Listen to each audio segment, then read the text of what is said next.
Ready?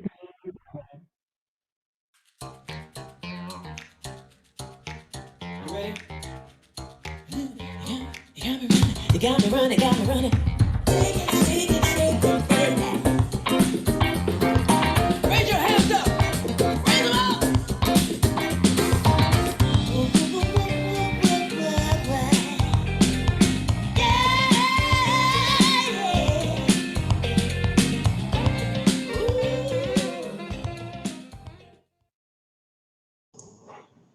Hi, okay, good morning, everybody. Welcome to the Forex Trading Asia Daily Currency Call, episode 303, the 2nd of June, 11 a.m. here in Singapore.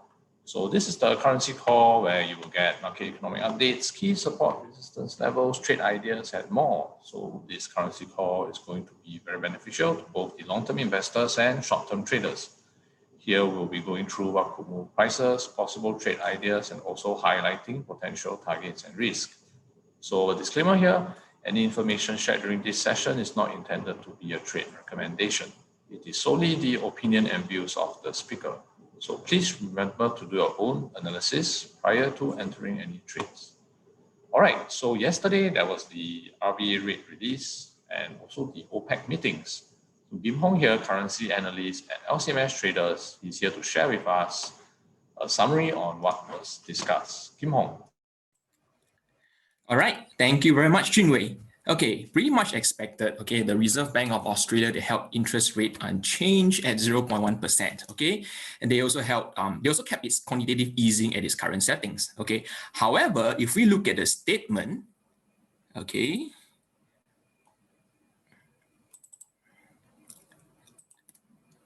Okay, if we look at the statement, okay, my screen is stuck as usual. Give me a few seconds.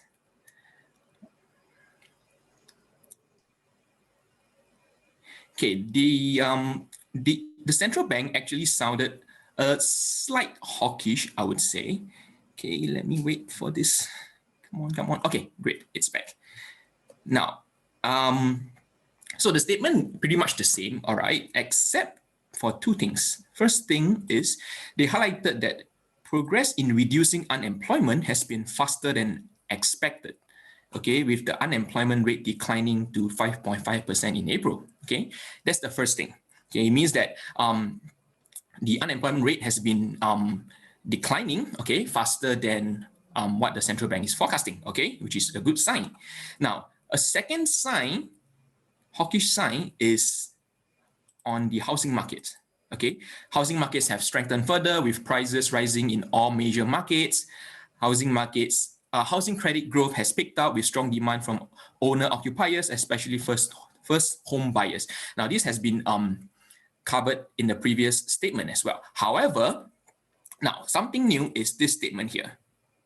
There has also been increased borrowing by investors. Now, this is actually a sign that, you know what, investors are actually more open to housing investments, okay? So with this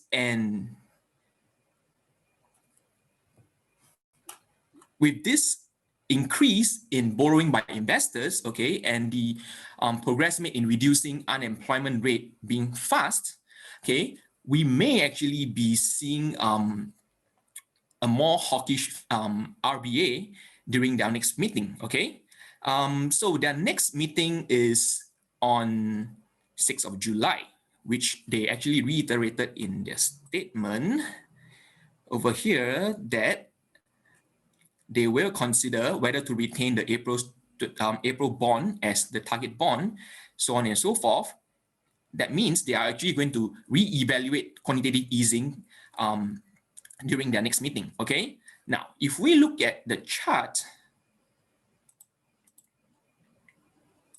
of the Australian dollar, okay, you might be wondering, wait a minute, if you say that the central bank sounded a bit hawkish, now why did Australian dollar actually, you know, dropped, right? Why did Australian dollar weaken?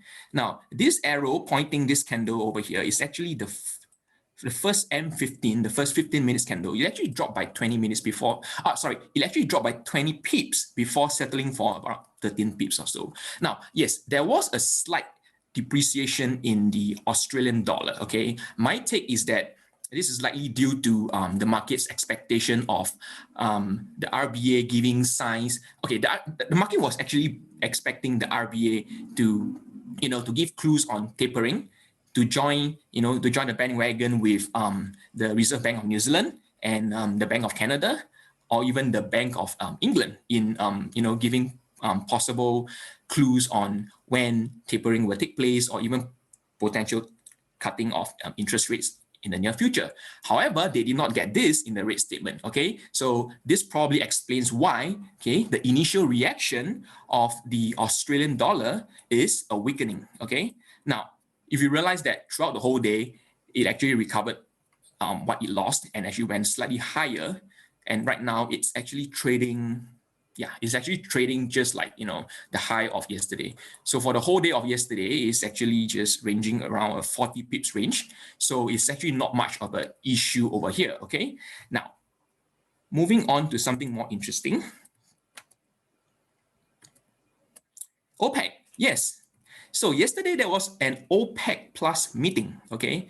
Now, one major point that they made is they have agreed to continue easing oil production cuts, okay, as agreed in the April 30th, if I'm not wrong, April 30th meeting, okay, to return oil production to 2.1 million barrels per day between May and July, okay.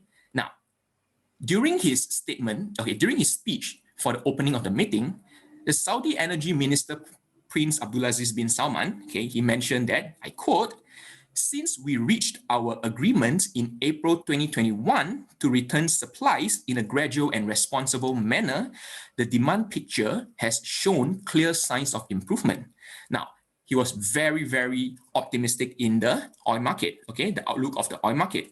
Now, this actually led to the strengthening of oil, okay?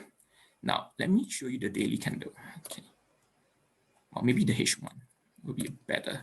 So as you can see over here, oil actually moves up to a level of $68.7 per barrel before making a retracement back. Okay, now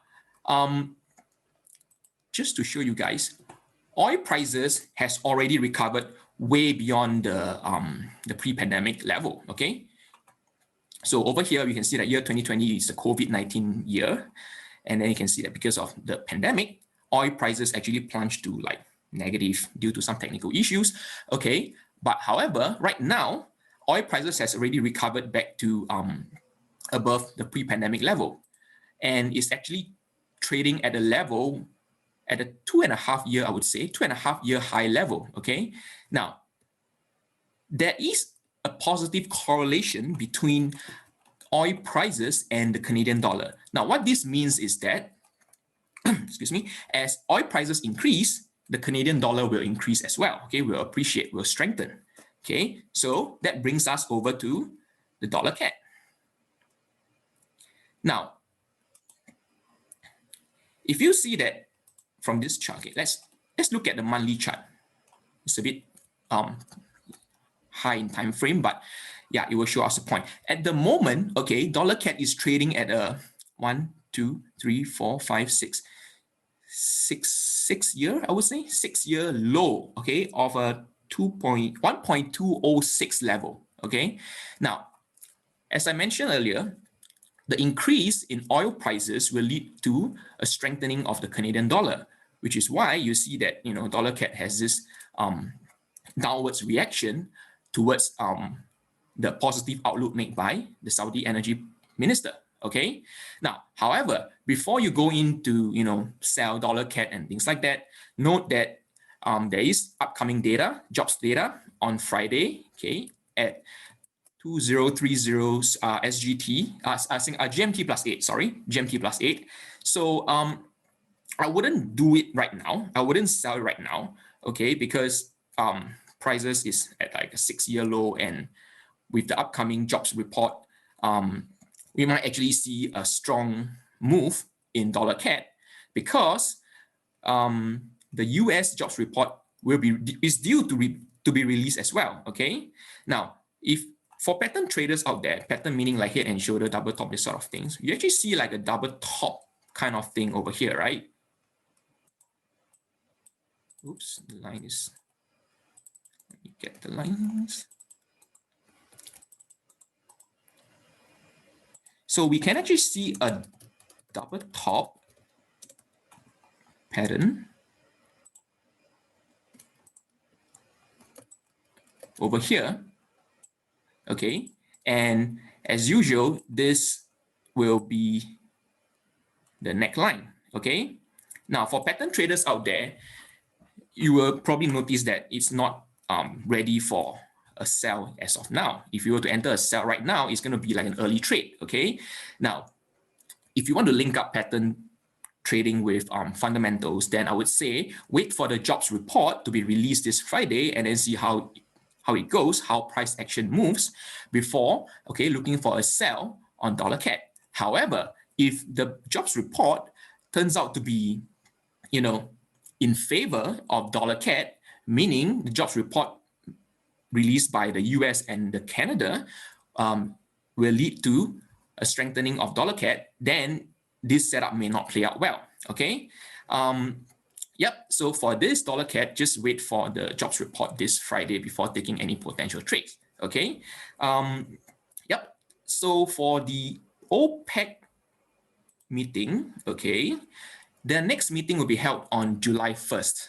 And that is when they will decide the next oil production quota for August, whether they should continue increasing oil production at a higher rate or maintaining at the current rate, okay? Now, I will keep you guys updated on the OPEC meeting and if there's any happenings around the world, all right? That's all I have for you guys today. Thank you. Hey, thanks, Kim Hong. As usual, very detailed and insightful analysis, especially on the US CAD. Okay, so right now we'll get Scott here, Scott Andrews from Forex Briefcase, Australia, to share about the dollar index. Scott. All right. Hi, everyone, and thanks for joining us again as well. So what I'll just quickly touch upon were the data releases that came out last night and very early this morning as well, with FOMC member Baynard speaking as well. So we did see, again, you know, there was nothing drastic that came out from the ISM manufacturing PMIs. It was a little bit increased than expected from the forecast as well. So in conclusion, really, just to break down the data that we're seeing here, there's still a little bit of a squeeze with supply constraints. And obviously we've mentioned this before, and there's been this building, I guess, narrative that, you know, the Federal Reserve is going to have to do something. But again, they haven't really indicated that they're going to, you know, jump to more of a, you know, easing with the quantitative easing that they're currently doing. So it looks like they're going to continue with asset purchasing, and that they've just, you know, stubbornly focused on, you know, that the whole inflation fear thing is still transitory, which just means that it's not a legitimate issue. And it's obviously what's happened is there's been a lot of work, places closed down, they're reopening. It looks like we need a little more data to suggest what is really going on with regard to, is this going to be a longer term thing? Is it really going to end up requiring the Fed to step in? Currently, though, the market seems to be sort of absorbing that information, and it looks like it's, you know, not a fear point now, as it was when we saw big pullbacks. So that's what happened last night. And what I'll do now is I just want to bring up the chart of the US dollar as well. So it's, you know, I've got the 4 hour here, and it just looks like we're quite range bound. I talked about this in the article I wrote for Forex Trading Asia as well. Really, the news coming out of the non-farm payrolls on Friday night is going to be the key thing. So currently, in regards to trade ideas, there's not really a lot going on today for the US as well, besides obviously Baynard speaking. So there's FOMC members, Bostic and Evans speaking very early tomorrow morning at 2 a.m. Singapore time. But other than that, we could just see a retest maybe of the 90. So we'll just wait and see what price action wants to do at 90. Maybe a potential sell trade, but it's very range bound. And I think it's just waiting for some significant news. So nothing in focus here for a specific trade idea, guys. Okay, thanks for that, Scott. So right now we'll get into the currency in focus today, which is pound. So now we'll get Jin here, Jin Dao Tai, founder of LCMS Traders, a multi-million-dollar trader trading an account with more than $14 million on a daily basis. Okay, Jin, I'll pass it to you for the pound analysis. All right, thanks for that, Jinwei. So today, looking at the pound dollar, we've seen a lot of, as Scott was just sharing, a lot of US dollar, well, quite a bit of US dollar strength being applied, especially later yesterday over the last couple of 4-hour candles. So that actually threw things into a little bit of a disarray, but has presented some good opportunities especially for the pound dollar.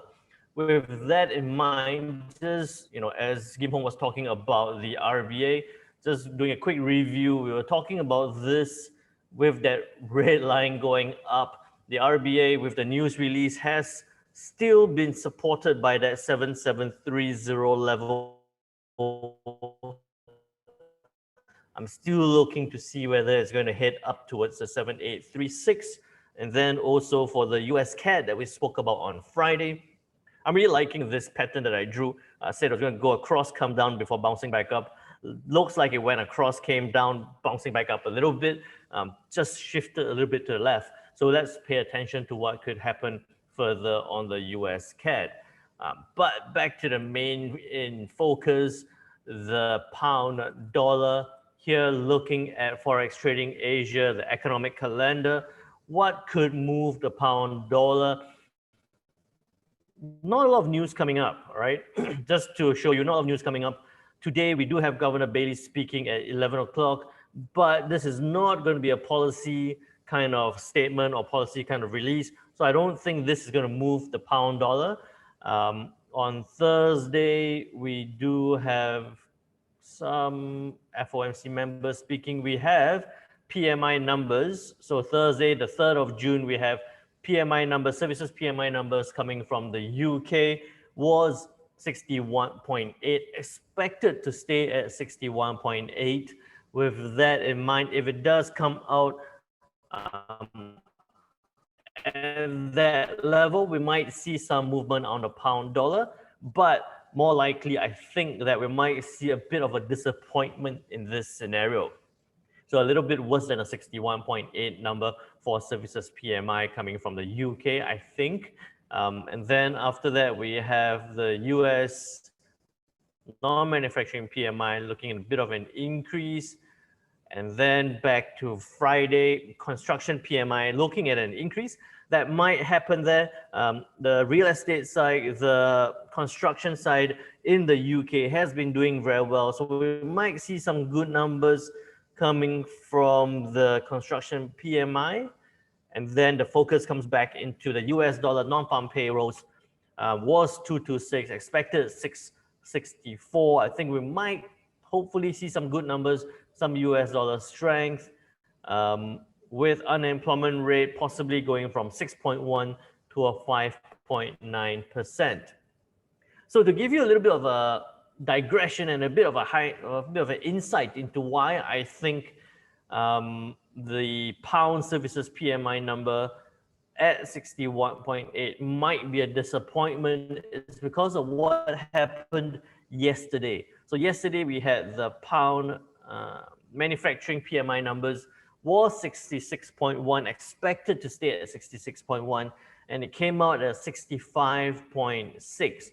So although this was still in the expansionary phase, it is worse than expected and worse than previous. So leading up to that, looking at the charts, what we saw on the pound dollar was that big retracement of this multi-period high of 1.4241. We saw it drop straight back down from that high point to test that 1.4150 support level. At this point right now, we need to see whether this is going to be supported. If we do see services PMI number being, who's drawing on my charts? Hang on, let's move that away. Okay. Stop drawing my charts. If we do see PMI numbers being, services PMI numbers being relatively good, then we could see some strength coming around for the pound dollar. But in my view, what we could be looking at, right? Look at the trend. It's been moving up since way back. Since way back in April, we've seen it, a lot of volatility, but on that upward direction for the pound dollar. Now at the 1.4150 support, the smart thing will be to look for buying opportunities towards the upside. The safer thing will be to look for buying opportunities towards the upside. You could be looking at about 1.4170, very tight stop loss of 30 pips, a take profit of about 60 to 70. You still have that 1:2 risk reward ratio towards the upside following the trend. However, if we do see that US dollar strength continue, if we do see bad services PMI number come around for the pound, we could see it break below that 1.4150. And if it does break below that point, be very careful. At this point, I would say only if it goes below 1.4100, right? 1.4100, then you could be looking at a relatively big stop loss of 60 pips for counter trend trade of 80 pips towards the take profit level. So in this scenario, it doesn't look too flash for a counter trend trade, a 1:1 risk reward ratio towards the downside, just because you want to be extra safe, extra careful, letting it break below last week's low before getting into a trade. So I still look towards the upside for that 1.4150 level to be supported, to move up. But if it breaks below, be a bit more cautious for that downward move towards the 1.4 support level. Okay, thanks for that, Jin. So just a reminder, guys, so any information shared during this session is not intended to be a trade recommendation. It is solely the opinion and views of the speaker. So please remember to do your own analysis prior to entering any trades. Okay, so right now, Scott have been with us for the past, I think at least a month of currency call. So I believe a lot of you want to get to know a little bit more about Scott. So right now I'm going to get Scott in. Scott. So being as just a few questions that I have for you, so that our participants know you better. So as a Forex Briefcase Australia account manager, so what do you do on a daily basis? How do you help your clients? Look, it's a good question, and it's a pleasure to just introduce myself and what I get up to. So essentially on a day-to-day basis, it would be broadcasting what we do at Forex Briefcase, introducing potential clients to some more information about our trading methodologies and our verified track record. And then for current clients, it's just checking in on them. And we also offer, as everyone's watching this, we also offer educational resources. So for people that are looking to, earn whilst they learn, we offer, the programs that inform them about how we trade the markets, which I feel is quite an insightful way, because obviously full-time traders typically don't share a lot of information. So we're involved with that. And then I'm just following up with anyone that's making inquiries and just ensuring that everyone is happy with what's going on, and I can talk people through any questions they might have as well. Okay, so right now in Australia, how many clients do you have, or how much investments have you gotten from the Australia side? So look, we're just over 20 or so clients in Australia, and that we have got just over 1 million under management, which is very exciting as well. So we are looking obviously to raise more capital for anyone interested in what we offer, which is our specificity is gradual capital appreciation and passive income, with a very strict focus on risk management and just the ability to not be sitting in a lot of capital in one particular area, such as the stock market, where you're a little bit vulnerable to big movements in your equity based on things that are out of your control. So the capital at work is only typically very little, and it's in and out quickly, and it just means you can just accumulate slowly and methodically. Right. Okay, so the last question that I have here is, are the clients happy with the returns so far? Look, most definitely. And it's one of these things where was involved as an investor beforehand. So what if you're watching on the Zoom call or wherever you're watching from, the information you see in my background here is what was earned for me last week. The total profits are just over 10,000 USD.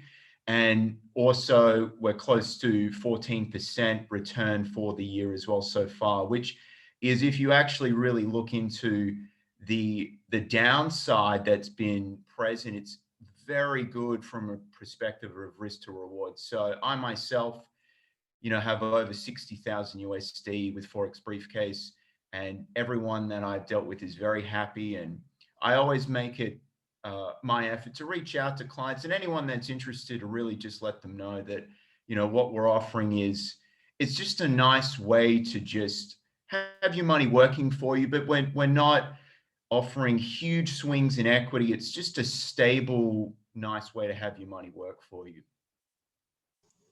Okay, thanks for that, Scott.